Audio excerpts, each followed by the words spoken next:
হ্যাঁ, পাপা আসবে তো আজকে। পাপার সাথে প্র্যাঙ্ক করবো। তাই প্র্যাঙ্ক করবে পাপার সাথে? কেমন করে? একটা মাছ নিয়ে। ওই হ্যাকার মাস্কটা নিয়ে? মাম্মি মাম্মি, ওই তো বাড়িতে তারপর খেয়েছি।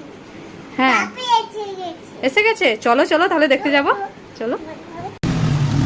ওই তো মাম্মি, পাপা এসে গেছে। হ্যাঁ, পাপা এসে গেছে। চলে আসো চলে আসো, আবার লুকাবে আসো। এই নাও, মাস্কটা পরে নাও এবার। হ্যাঁ হ্যাঁ, ওইরকম ঘুমিয়ে থাকো, তারপরে বালিশটা এরকম দিয়ে দিলাম। ওই দেখো, কিছু দেখা যাচ্ছে না রিফরাজকে। আরে ইফরাজ কোথায়? রিফরাজ বাজারে গেছে ওর মামার সাথে। ও আচ্ছা।